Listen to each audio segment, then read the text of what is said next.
Hi guys, this is Jerry here today instead of Joy. She was going to make a devotion today, but she got all tied up doing other things, and so I volunteered to do this devotion for her since I skipped last Sunday because of other issues that I had going on.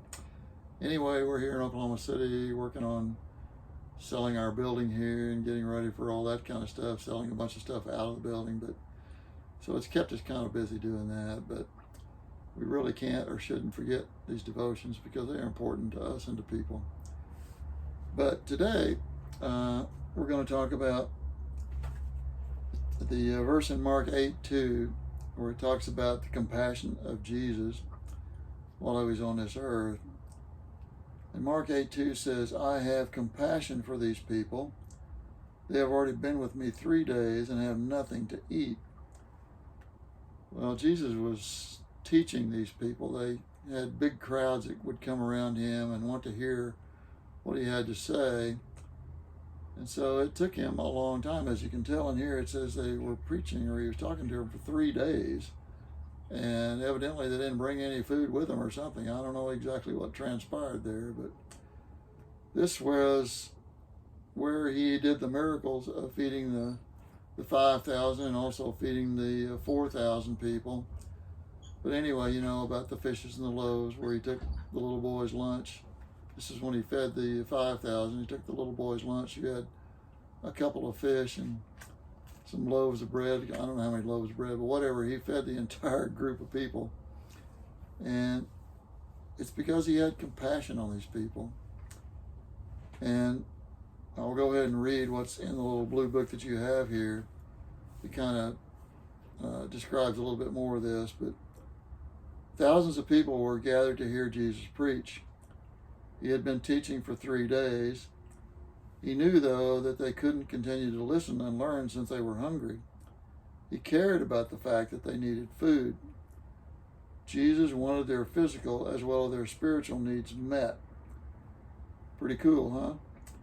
He had compassion for practical needs. He asked his followers to have the same kind of compassion for others.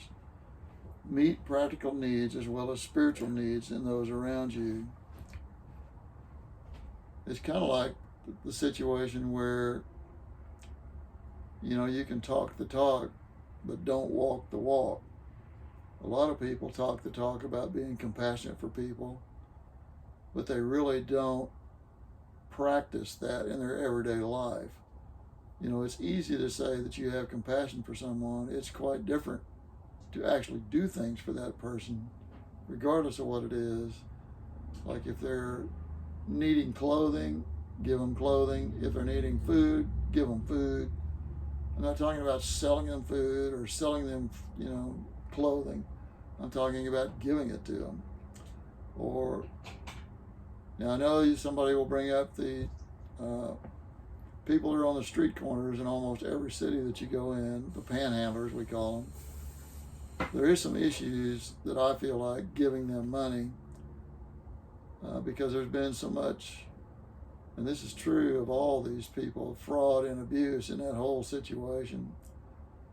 So it's difficult for me to just hand out $5 or whatever it is, $10 or whatever it is to these people, because you don't really know, whether these people actually need compassion or whether they're just there to make more money. So it's much easier for me as an individual to give to an organization such as your local church, who actually know the people in their community, who actually have a lot of things and ways to help these people without handing money over to them. It's just, I feel sorry for so many of these folks, but a lot of them are on drugs. They're drug addicts. They have issues with all that kind of stuff, and they just want more of your money to go buy more drugs. They really don't need food. They really don't need clothing. So how do you determine that? You can't just give just because you may feel sorry for these individuals. I'm sorry. It's sad to be that way, but that's kind of the way I feel about it. So I would rather let, like I said, the good Christian churches in this country which do help these people. They have facilities there, they have clothing there, they have food banks there, all kinds of different things that these people have access to. But they'd rather stand on a street corner and panhandle for money, which I have a problem with that. Anyway, you can send me your comments about that if you wish, but that's the way I feel about it. But I do have compassion for people.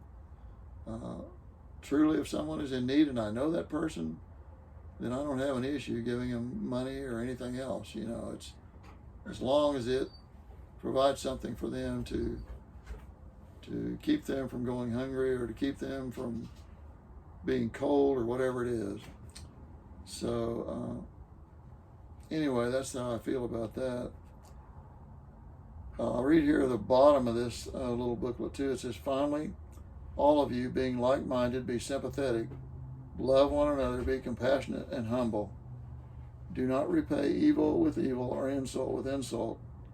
On the contrary, repay evil with blessing, because to this you were called, so that you may inherit a blessing. It goes back to the old saying, it is more blessed to give than to receive. But you have to be wise. You have to exert wisdom when it comes to those type of things. And that's what I personally try to do. And that's just my feelings about the whole situation. And like I said, it's hard to differentiate between the people that truly need this clothing or whatever and the ones that just want your money to go buy booze or drugs or whatever. So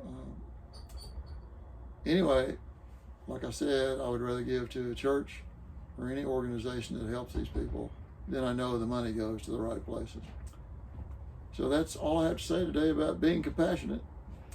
And I'm sorry I missed Sunday, but as life goes, we get tangled up in some of these things, and we're just trying to clean up some of the things that we had to do here, such as sell the building that we had and all the stuff that was in the building. And so anyway, I will say goodbye for now and hopefully see you next Sunday.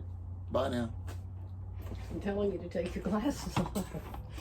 So that, I know what well, when your videos, you never can see your eyeballs because your glasses cut them right in the center.